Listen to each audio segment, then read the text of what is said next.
Amém, igreja? Paz do Senhor a todos. Vou trazer uma palavra do céu para vocês hoje.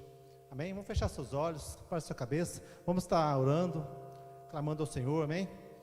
Senhor Deus, nós estamos aqui diante do Senhor. Viemos aqui, Pai, te adorar, te louvar. Viemos aqui, Pai, ouvir a Tua palavra, Senhor. Clamamos a Ti a presença do Teu Espírito Santo sobre nossas vidas. Lava nossas vestes, Senhor, em nome de Jesus. Não podemos estar diante do Senhor com as vestes sujas, Senhor. Possamos estar limpos diante do Senhor para poder receber da Tua palavra, receber do Teu Espírito Santo. Clamamos que Tu venha com o Teu fogo, com o Teu Espírito Santo sobre nossas vidas. Vem nos encher, vem nos dar revelação da Tua palavra. Nós clamamos e pedimos na autoridade que é no nome do Senhor Jesus. Amém. Glória a Deus. Amém. Minha palavra se chama a justiça de Deus.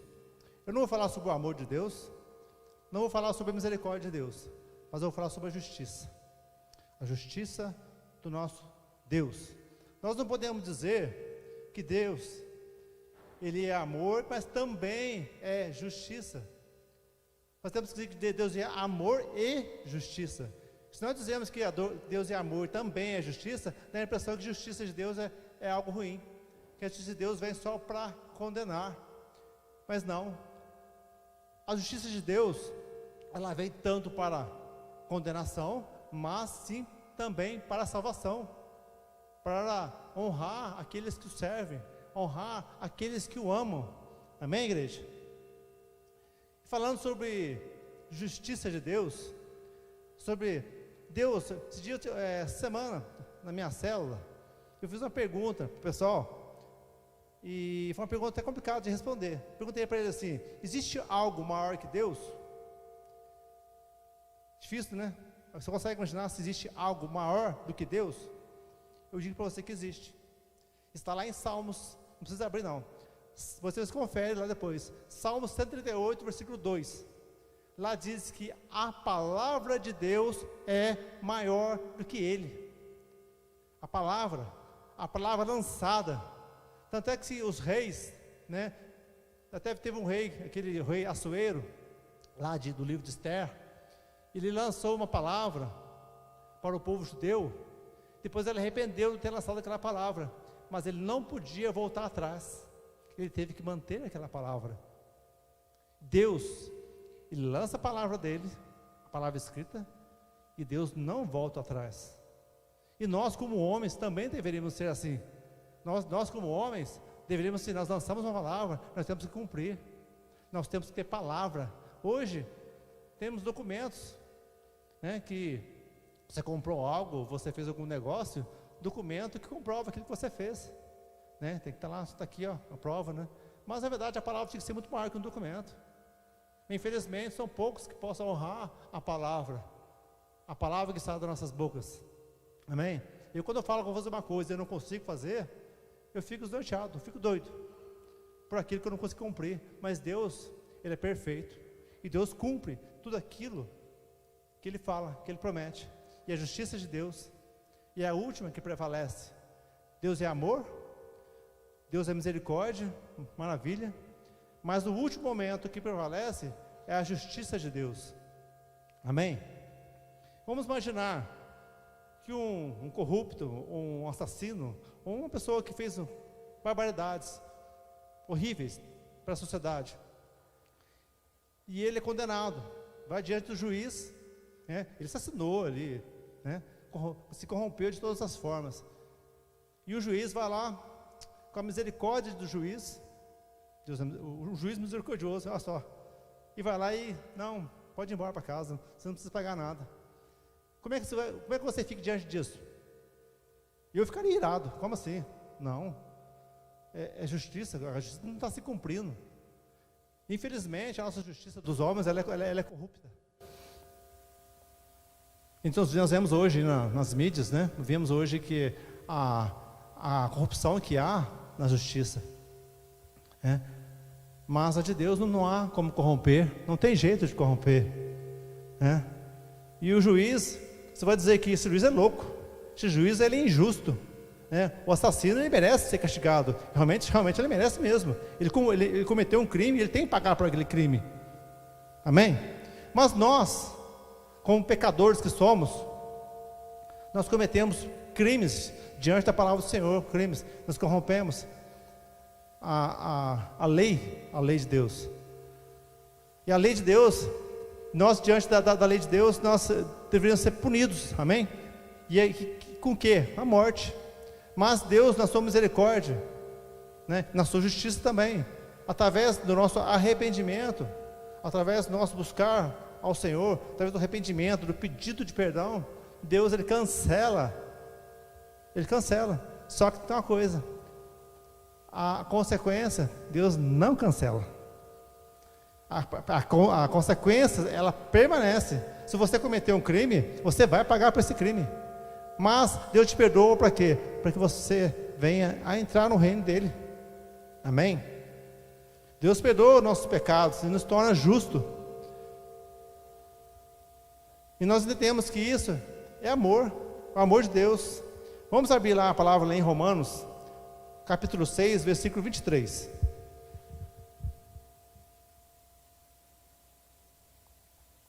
Entender que todo pecado merece castigo. Romanos 6, 23. Está assim: porque o salário do pecado é a morte, mas o dom gratuito de Deus é a vida eterna em Cristo Jesus, nosso Senhor. Então, qual que é o preço do pecado? A morte. Mas Jesus, Ele nos deu o dom gratuito da salvação. Gratuito, é simplesmente você entregar ao Senhor Jesus. E através dele, né, do sangue de Jesus, da morte de Jesus, nós nos arrependemos daquilo, das nossas iniquidades, por pecadores que somos. Amém? E lá em Ezequiel 18, capítulo 4, está assim: porque não tenho prazer na morte de ninguém, diz o Senhor Deus, portanto, convertei-vos e vivei. Então Deus não tem prazer na morte, mas se você está numa direção, e você arrepende, pede perdão, mas continua naquele mesmo caminho, você está caminhando para a morte. Você tem que converter, você tem que mudar de direção, e voltar para o Senhor, mudar, você fala: não, esse caminho não pertence, eu me arrependo, peço perdão e vira e volta, não continua naquele caminho de morte. Amém? Deus perdoa todos os nossos pecados, mas não inocenta o pecado. Pois lá em Provérbios 17, 15, está assim, ó: o que justifica o perverso e o condena, o justo, abomináveis são para o Senhor, tanto um como o outro. Está falando aqui que aquele que justifica o perverso e condena o justo é abominável. Então nós temos que fazer o quê? Ao contrário, condenar o perverso e justificar o justo. Nós também temos que fazer assim, dessa forma. A nossa justiça dos homens tem que ser dessa forma. Amém?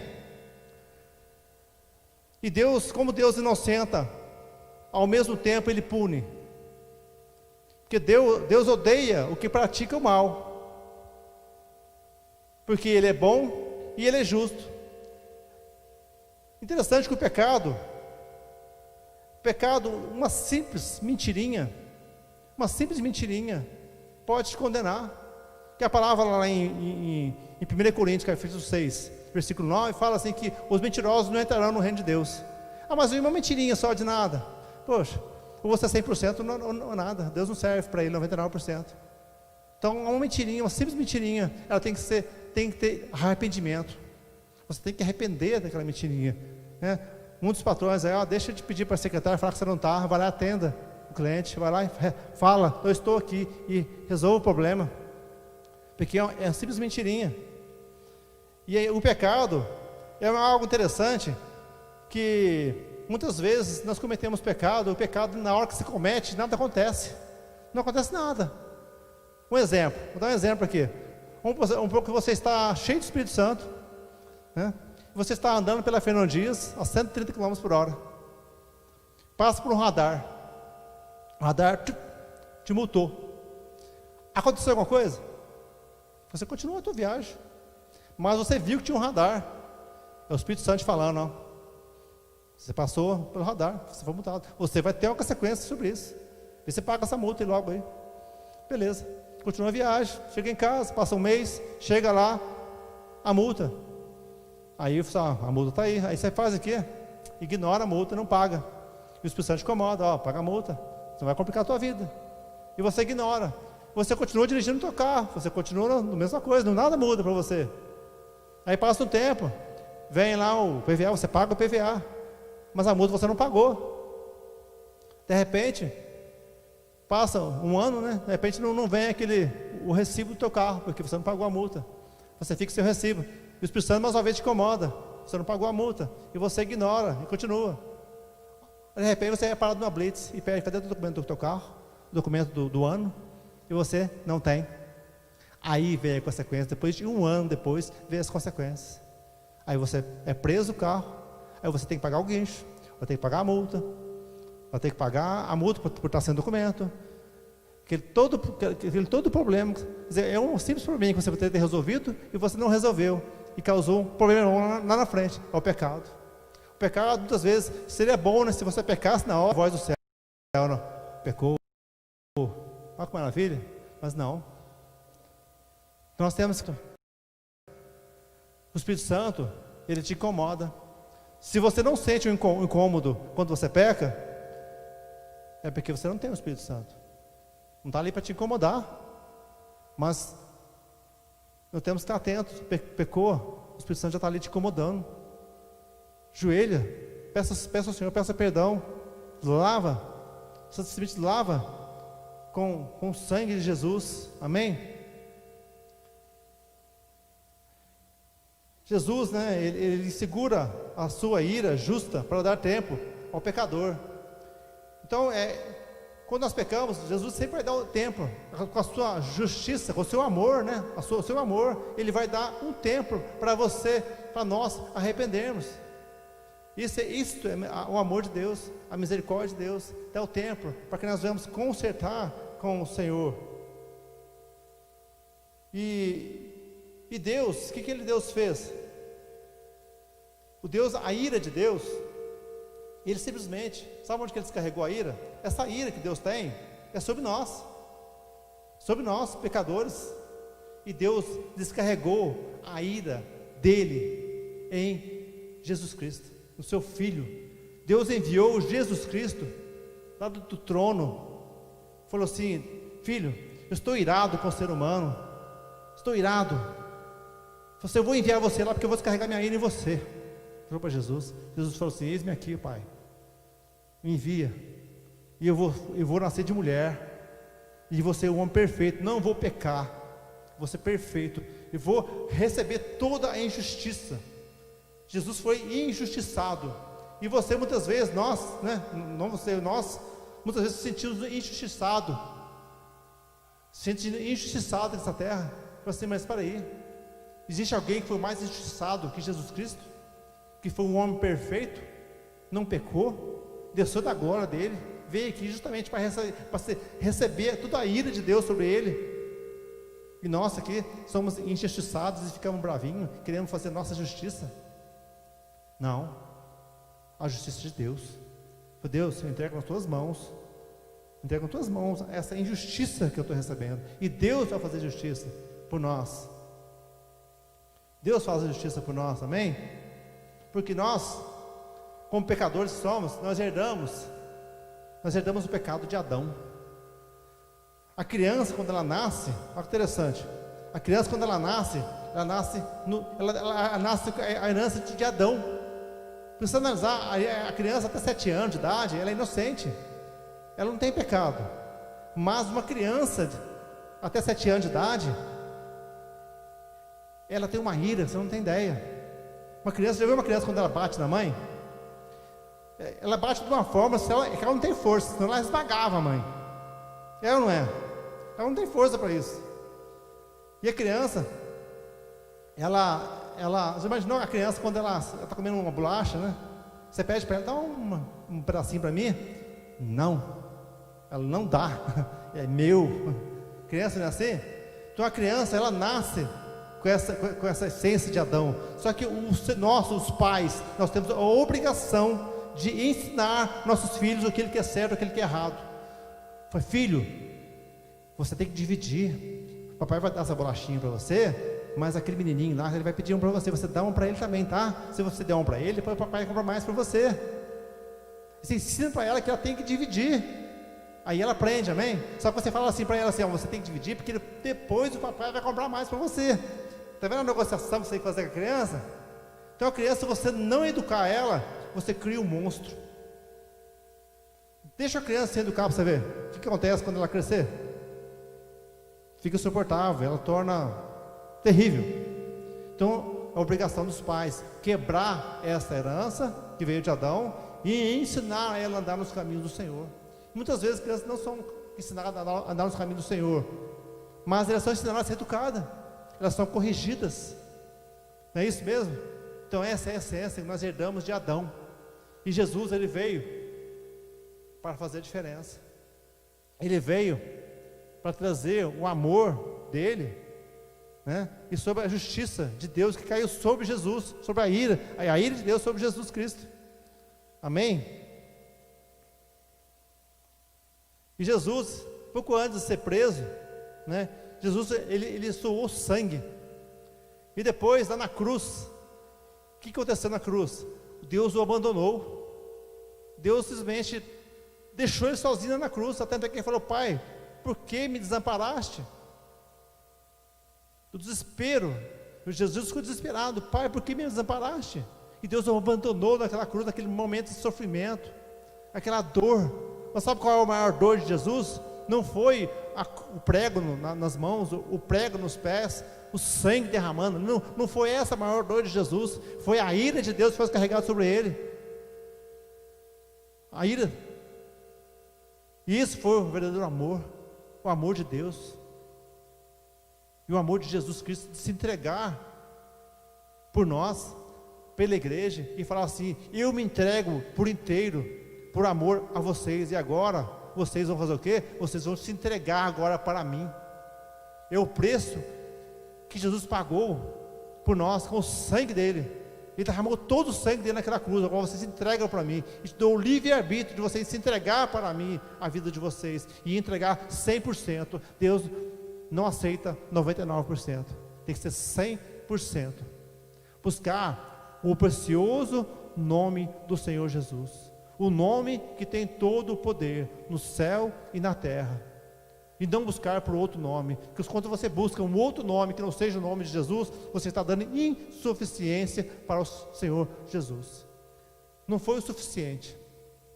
Ele não tem todo o poder, mas Ele tem todo o poder. Amém?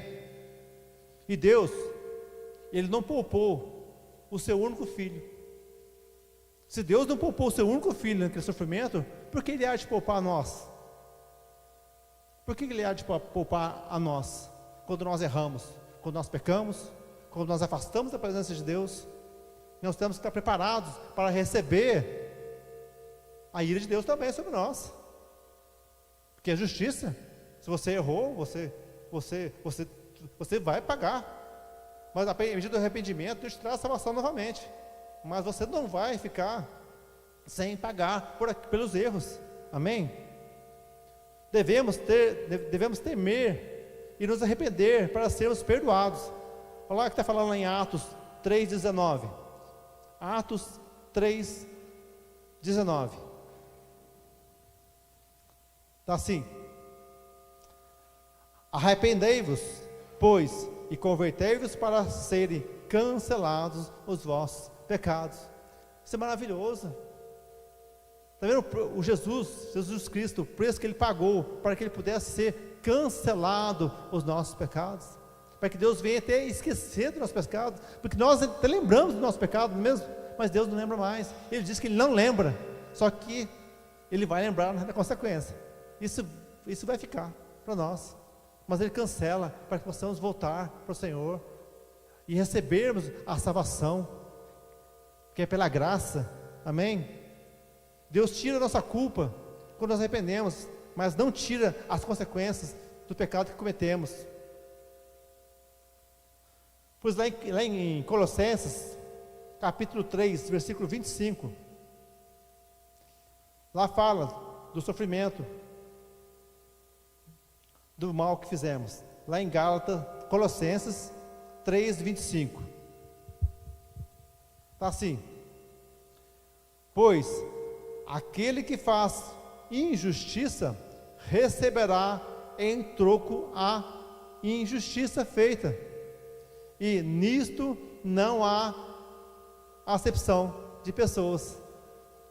Também que Deus ele não faz acepção de pessoas, que aquilo que você plantar, você vai colher, tanto o bem quanto o mal. Eu já vi pessoas falar assim: aquela pessoa não sabe com quem ela mexeu, eu sou a menina dos olhos de Deus. Misericórdia, Deus não faz acepção de pessoas. Eu posso ser até o garoto dos olhos de Deus hoje, mas amanhã eu posso não ser, mas na verdade Deus ele tem todo mundo como igual. Deus dá oportunidade para todos. Você pode ser um servo hoje e amanhã não ser um servo mais. Amém? Então nós temos que estar preparados, né, todo momento, para errarmos e cairmos, mas levantarmos e nos arrepender, e não achar que eu sou o queridinho de Deus, que eu sou, Deus não vai fazer isso comigo porque eu sou especial para Ele. Sim, eu sou especial, e como cada um de nós somos especiais para Deus. Amém? E essa é a maneira de sermos corrigidos por Deus. Lá em Hebreus capítulo 12, Hebreus 12:5, aqui fala, né, a maneira de sermos corrigidos por Deus. Hebreus 12:5. Vamos ler do 5 até o 11.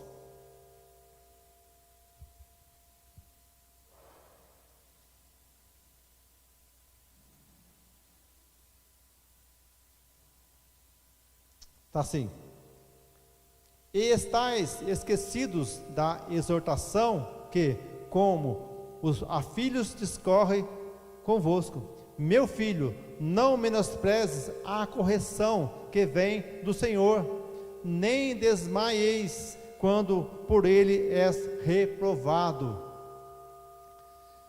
Porque o Senhor corrige a quem ama, e açoita a todo filho a quem recebe. Olha você ver, Deus corrige a quem ele ama, e açoita a quem não recebe. E para a disciplina que perseverais, Deus os trata como filhos, porque filho há que o pai não corrige. Mas se estáis sem correção, de que todos se têm tornado participantes, logo sois bastardo e não filhos. Além disso, tínhamos os nossos pais segundo a carne, porque nos corrigiam e os respeitávamos, não havemos de estar em muito maior submissão ao Pai espiritual, e então viveremos? Pois ele nos corrige por pouco tempo, segundo o melhor lhes parecia. Deus, porém, nos disciplina para aproveitamento, a fim de sermos participantes da sua santidade. Toda disciplina, com efeito, no momento, não parece ser motivo de alegria, mas de tristeza. Ao depois, entretanto, produz fruto pacífico ao que tem sido por ela exercitado, frutos de justiça. Então, o que está falando aqui, o apóstolo Paulo? O apóstolo Paulo está falando que nós somos corrigidos por Deus. Deus ele corrige aquele que eles amam. Se Deus ele te ama, se você está sendo corrigido, você está sendo exortado, porque Deus te ama, Deus te tem como filho. Porque qual o pai que não corrige o filho? Como falou aqui, você é um pai, você é um bom pai, você vai corrigir seu filho da maneira que tem que ser corrigida. Muitas vezes vai deixar de castigo, não vai? E Deus também te põe de castigo, muitas vezes. E fala aqui que muitas vezes, né, esse momento não é um momento de alegria, é um momento de tristeza. Mas nós queremos receber, sim, mas seja como tristeza, mas receba como correção, sabendo que Deus está amando e está te corrigindo, para te dar a oportunidade de se arrepender, e você possa pagar pelo erro, e você possa voltar, e continuar nos caminhos do Senhor, buscando a salvação eterna, que Deus ele não se agrada, ele não tem prazer nenhum na morte de ninguém, como diz a palavra. Ele quer a salvação de todos, e Ele vai te corrigir, Mas se você for um bom filho, se você for um filho que ama Deus, um filho que obedece à palavra dele, que você anda na sua justiça, nos teus caminhos, na palavra do Senhor, não você precisa te exortar, Ele vai te dar a sua alegria. Amém? Buscar a justiça de Deus, a justiça de Deus. Amém? Buscar o reino de Deus em primeiro lugar e a sua justiça, pois tudo mais será acrescentado na sua vida. Buscar o reino de Deus em primeiro lugar. Amém, igreja? Essa palavra que eu tenho para você hoje, você que está em casa ouvindo essa palavra, busca o reino de Deus em primeiro lugar, porque Deus vai fazer outras coisas. Amém? Convida você que puder ficar de pé, fique de pé. Vamos estar fazendo um momento de oração, momento de clamor, momento de busca, momento de fazer uma aliança que nós temos que fazer todos os dias pela manhã, acordar, renovar suas alianças com o Senhor, falar para Deus: Deus, eu quero andar nos teus caminhos, eu quero te buscar a todo momento, eu quero te amar, eu quero te adorar com todas as minhas forças, com todo o meu entendimento. Mas eu sou falho, Deus, eu sou pecador, eu recebi a herança de Adão, do pecado de Adão, mas graças ao Senhor Jesus Cristo, o Filho, que veio nessa terra morrer por mim naquela cruz, eu recebo a salvação, eu recebo a misericórdia, eu recebo a justiça de receber a vida eterna. Oh Deus, Tu és amor, Tu és misericórdia, Tu és justiça, e nós queremos mais do Senhor, Pai. Queremos andar nos Teus caminhos todos os dias, até o fim, até o último dia da nossa peregrinação nessa terra. Queremos Te buscar, queremos entregar inteiramente nossas vidas ao Senhor Jesus, entregarmos inteiramente a Ti, Jesus, como o único Senhor, como o único Salvador, o único suficiente Senhor e Salvador. Sabemos que não há outro além de Ti, Jesus, que Tu verdadeiramente é o verdadeiro amor, que saiu da Tua glória, deixou o Teu reino e veio essa terra, esse mundo que pertence ao maligno, e veio e pagou um alto preço por nós, e nos deu toda a autoridade, através do Seu santo nome, o nome que tem todo o poder no céu e na terra. E sabemos que através do teu santo nome, do Teu poderoso nome, o maligno não pode nos tocar, e nós temos todo o poder na nossa mão, e possamos desfrutar desse poder. Podemos, ó Pai, receber todas as bênçãos que Tu tens para nós nessa terra. Essa palavra diz que se nos amarmos verdadeiramente, nós obedecermos verdadeiramente, nós comeremos melhor nessa terra. E nós cremos na Tua palavra, Senhor, cremos que a palavra é verdade. Oh Deus maravilhoso, poderoso, Te adoramos, ó Pai. Glória Te damos, Senhor Jesus. Glória a Deus.